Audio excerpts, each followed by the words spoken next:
Good morning, my dear students. Welcome to our physics class. Today we are beginning our new chapter. Its name is Work,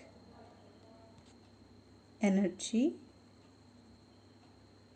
Power.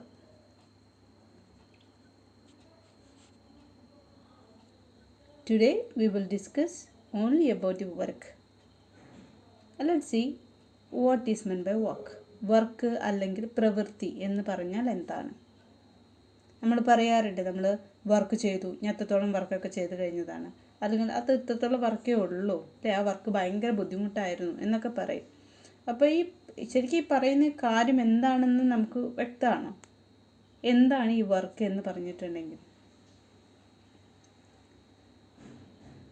അപ്പോൾ അത് മനസ്സിലാക്കാൻ വേണ്ടിയിട്ട് നമ്മൾ ചെറിയൊരു example, ഏറ്റവും easiest ആയിട്ടുള്ള ഒരു എക്സാമ്പിൾ എടുക്കണം. അപ്പോൾ നിങ്ങളുടെ കയ്യിൽ പുസ്തകം ഉണ്ടാകാം അല്ലേ, നിങ്ങളുടെ കയ്യിൽ പുസ്തകം ഉണ്ടാകാം. ആ പുസ്തകത്തിൽ നമ്മൾ പേന കൊണ്ടാണ് എഴുതുന്നത്. പേനയോ പെൻസിലോ, പേന കൊണ്ട് എഴുതുന്നു അല്ലേ. അപ്പോൾ എന്തൊക്കെ കാണുന്നു? നമ്മൾ പറയുന്ന കാര്യങ്ങളാണ് എഴുതുന്നതെങ്കിൽ നിങ്ങൾ എഴുത്ത് തുടങ്ങിക്കഴിഞ്ഞിട്ടുണ്ടായിരിക്കും. അപ്പോൾ പേന കൊണ്ട് നമ്മൾ ആ പുസ്തകത്തിൽ എഴുതി കഴിഞ്ഞിട്ടുണ്ടെങ്കിൽ അതിനൊരു ഫുൾ സ്റ്റോപ്പ് എന്തായാലും ഉണ്ടാവും അല്ലേ. ആ ഫുൾ സ്റ്റോപ്പ് എഴുതി കഴിഞ്ഞാൽ നമുക്ക് പറയാം നമ്മൾ ചെയ്ത വർക്ക് കഴിഞ്ഞു അല്ലേ, നമ്മൾ എത്രത്തോളം കാര്യങ്ങൾ എഴുതി കഴിഞ്ഞു എന്ന് പറയും. അപ്പോൾ ഇവിടെ എന്ത് പ്രവൃത്തിയാണ് നമ്മൾ ചെയ്തത്, അത് എങ്ങനെയാണ് ചെയ്തത്?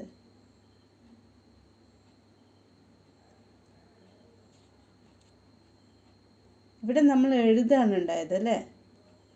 അപ്പോൾ എഴുതുമ്പോൾ നിങ്ങൾ ശ്രദ്ധിക്കാം, നമ്മുടെ പേന നമ്മുടെ കയ്യിലാണ്, അത് പേപ്പറിലാണ് അതിൻ്റെ നിബ്ബ് തട്ടുന്നത്. അപ്പോൾ സത്യത്തിൽ നമ്മൾ എന്ത് ചെയ്യുന്നു? പേനയിൽ നമ്മളൊരു ഫോഴ്സ് കൊടുക്കുന്നു. ആ ഫോഴ്സ് കാരണം കൊണ്ടാണ് നമുക്ക് ആ പേപ്പറിൽ എഴുതാൻ സാധിക്കുന്നത്. ആ ഫോഴ്സ് എപ്പോഴും ഒരേപോലെയാണ് കൊടുക്കുന്നത്? അല്ല.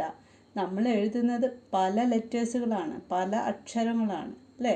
അപ്പോൾ അതിനനുസരിച്ച് എന്ത് ചെയ്യുന്നു? ആ പേനയുടെ നിബ്ബ് മാറിക്കൊണ്ടിരിക്കുന്നു അല്ലേ. അതായത് നമ്മൾ ഫോഴ്സ് കൊടുക്കുന്നു, ഫോഴ്സിനനുസരിച്ചിട്ട് ആ നിബ്ബിൻ്റെ പൊസിഷൻസ് മാറിക്കൊണ്ടിരിക്കുന്നു. അതായത് അതിന് ഡിസ്പ്ലേസ്മെൻ്റ് അവിടെ സംഭവിച്ചുകൊണ്ടിരിക്കുന്നു അല്ലേ. ഇനി അവിടെ ഡിസ്പ്ലേസ്മെൻ്റ് മാത്രമാണോ അവിടെ എഴുതുമ്പോൾ സംഭവിക്കുന്നത്? ആണോ? അല്ല. ഇപ്പോൾ ഞാൻ ആ എന്ന് പറഞ്ഞ ലെറ്ററാണ് എഴുതാൻ നിങ്ങളടുത്ത് പറഞ്ഞിട്ടുണ്ടെങ്കിൽ നിങ്ങളത് ആ എന്നായിട്ട് എഴുതും പേന കൊണ്ട്. അതേസമയം അത് സി എന്നായിട്ട് എഴുതുമെന്ന് പറഞ്ഞെങ്കിൽ വീണ്ടും അത് ചെയ്യുന്നു, അതിൻ്റെ നിബിൻ്റെ ഡയറക്ഷനെ നിങ്ങൾ മാറ്റുന്നു അല്ലേ. രണ്ടും വ്യത്യസ്തമാണ്, രണ്ട് ലെറ്റേഴ്സും വ്യത്യസ്തമാണ്. ഈ രണ്ട് ലെറ്റേഴ്സും എഴുതാൻ നമ്മൾ എടുത്തിരിക്കുന്ന ഫോഴ്സും വ്യത്യാസമാണ്. അതേപോലെ എന്തും സംഭവിച്ചിരിക്കുന്നു? ആ നിബിൻ്റെ ഡയറക്ഷൻ പോലും മാറിക്കൊണ്ടിരിക്കുന്നു. അപ്പോൾ എഴുതുമ്പോൾ ശ്രദ്ധിക്കുക, നമ്മുടെ നിബിലേക്കൊക്കെ ഒന്ന് ശ്രദ്ധിച്ച് നോക്കുക, അതിൻ്റെ ഡയറക്ഷൻ മാറുന്നത് എങ്ങനെയാണ് അല്ലേ. അപ്പോൾ നമ്മൾ ആ നിബിനൊക്കെ എന്ത് സംഭവിച്ചു എന്ന് പറഞ്ഞാൽ ഡിസ്പ്ലേസ്മെൻറ്റ് സംഭവിച്ചു, അതേപോലെ ഡയറക്ഷനും സംഭവിച്ചു. ഇതെല്ലാം ആര് കാരണം കൊണ്ടാണ്? ഫോഴ്സ് കാരണം കൊണ്ട് അല്ലേ. ഫോഴ്സ് കാരണം കൊണ്ടാണ് ഇതെല്ലാം സംഭവിക്കുന്നത്. ഈ ഫോഴ്സ് കാരണം കൊണ്ട് ഡയറക്ഷനും അതേപോലെ ഡിസ്പ്ലേസ്മെൻറ്റ് മാത്രമാണോ മാറുന്നത്?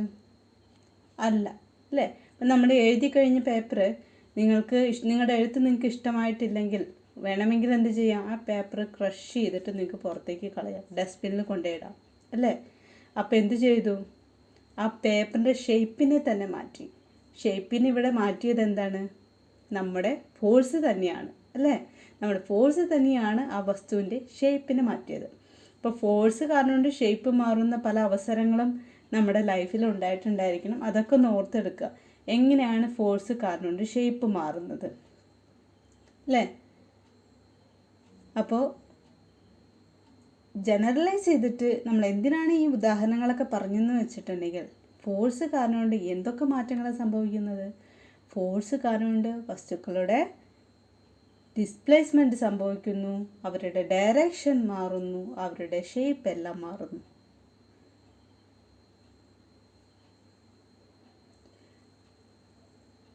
ഇതെല്ലാം മാറിക്കഴിഞ്ഞാലാണ് നമ്മൾ പറയുന്നത് എന്ത്? പ്രവൃത്തി, നമ്മുടെ വർക്ക് കഴിഞ്ഞു അല്ലേ. അപ്പോൾ വർക്കിനെ നമുക്ക് ബ്യൂട്ടിഫുള്ളായിട്ട് എങ്ങനെ ഡിഫൈൻ ചെയ്യാം? work is said to be done by the force. Okay, work is said to be done by the force and it take place in the direction of force. എങ്ങനെയാണ് നമ്മൾ വർക്കിനെ ഡിഫൈൻ ചെയ്യാൻ പോകുന്നത്? Work is said to be done by the force if point of application of the force is displaced. അതാണ് ഏറ്റവും കൂടി better ആയിട്ടുള്ള കാര്യം. വർക്ക് എന്ന് പറയുന്നത് എപ്പോഴാണ് ഡിഫൈൻ ചെയ്യുന്നത്? It is done by the work is done by the force if point of application of force is displaced. നമ്മൾ ഉപയോഗിച്ചിരിക്കുന്ന ഫോഴ്സിൻ്റെ ഡയറക്ഷൻ അല്ലെങ്കിൽ അതിൻ്റെ പോയിൻ്റ് ഓഫ് അപ്ലിക്കേഷന് വ്യത്യാസം സംഭവിക്കുമ്പോഴാണ് നമ്മൾ അതിന് എന്ത് സംഭവിച്ചു എന്ന് പറയുന്നത്? വർക്ക് സംഭവിച്ചു, വർക്ക് ആയി എന്നാണ് പറയുന്നത്. അപ്പോൾ നമുക്ക് ഈ വർക്കിനെ ഈസി ആയിട്ട് നമുക്ക് മാത്തമാറ്റിക്കലി ആയിട്ട് എഴുതാൻ പറ്റും. Work it is the product of magnitude of force and displacement. Work ഫോഴ്സിൻ്റെയും ഡിസ്പ്ലേസ്മെൻറ്റിൻ്റെയും മാഗ്നിറ്റ്യൂഡുകളുടെ പ്രൊഡക്റ്റായിട്ട് നമുക്ക് റെപ്രസെൻ്റ് ചെയ്യാൻ പറ്റും. അപ്പോൾ വർക്കിൻ്റെ ഫോർമുല നിങ്ങളുടെ അടുത്ത് ഒരാൾ ചോദിച്ചിട്ടുണ്ടെങ്കിൽ എന്ത് എഴുതിയാൽ മതി? W is equal to F dot S. Dot എന്ന് പറഞ്ഞിട്ടുണ്ടെങ്കിൽ അവരെ മൾട്ടിപ്ലൈ ചെയ്യാന്നാണ് ഉദ്ദേശം കേട്ടോ. W is equal to F dot S എന്ന് എഴുതിയാൽ മതി. ഇനി ഇവിടെ നോക്കുക, ഫോഴ്സ് എന്ന് പറയുന്നത് എന്താണ്? ഒരു വെക്റ്റർ ക്വാണ്ടിറ്റിയാണ്. അതേപോലെ ഡിസ്പ്ലേസ്മെൻറ്റും എന്താണ്? വെക്റ്റർ ക്വാണ്ടിറ്റിയുമാണ് അല്ലേ? അപ്പോൾ ഫോഴ്സും ഡിസ്പ്ലേസ്മെൻറ്റും കൂടി ചേരുമ്പോഴാണ് എന്ത് സംഭവിക്കുന്നു എന്ന് പറഞ്ഞത്? വർക്ക് ഉണ്ടാവുന്നു എന്ന് പറയുന്നത്. എങ്കിൽ ഈ ഒരു വർക്ക് വെക്റ്റർ ക്വാണ്ടിറ്റി ആണോ?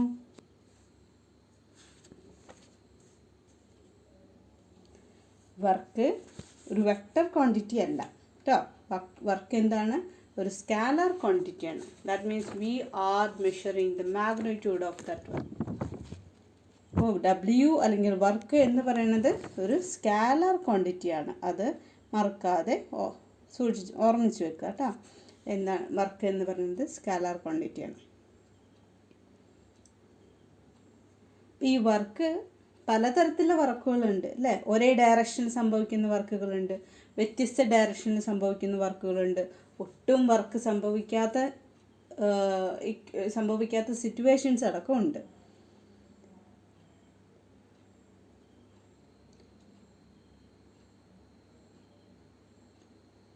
അപ്പോൾ അങ്ങനത്തെയുള്ള സിറ്റുവേഷൻസിൻ്റെ കാര്യങ്ങൾ നമുക്ക് അടുത്ത ക്ലാസ്സിൽ ഡിസ്കസ് ചെയ്യാം. അപ്പോൾ ഇപ്പം നമ്മൾ പറഞ്ഞത് എങ്ങനെയാണ് വർക്കിനെ ഡിഫൈൻ ചെയ്യുക എന്നുള്ളതാണ്. Work is said to be done by the force if point of application of the force is displaced. അതാണ് വർക്കിൻ്റെ ഡെഫിനിഷൻ. പിന്നെന്താണ്? വർക്ക് എന്ന് പറയുന്നത് ഒരു സ്കാലർ ക്വാണ്ടിറ്റിയാണ്. It is a scalar quantity. പിന്നെ വർക്കിനെ നമ്മൾ എങ്ങനെ കണ്ടെത്തും? വർക്കിനെ നമ്മൾ ഫോഴ്സിൻ്റെയും അതേപോലെ ഡിസ്പ്ലേസ്മെൻറ്റിൻ്റെയും മാഗ്നിറ്റ്യൂഡുകളുടെ പ്രൊഡക്റ്റായിട്ടാണ് നമ്മൾ കണ്ടെത്തുന്നത്. ഓക്കെ, അപ്പോൾ വർക്ക് സംഭവിക്കുമ്പോൾ വർക്ക് ഉണ്ടാവണമെങ്കിൽ അവിടെ ആരുണ്ടാകണം? ഫോഴ്സ് ഉണ്ടാകണം. ഫോഴ്സ് ഉണ്ടായിക്കഴിഞ്ഞിട്ടുണ്ടെങ്കിൽ അവിടെ ഓട്ടോമാറ്റിക്കലി എന്തു സംഭവിക്കും? ഡിസ്പ്ലേസ്മെൻറ്റ് സംഭവിക്കും. ഡിസ്പ്ലേസ്മെൻറ്റ് മാത്രമല്ല എന്തൊക്കെ സംഭവിക്കാം? ഡയറക്ഷൻ മാറാം, ഷേപ്പും മാറാം. So that is today's class regarding work.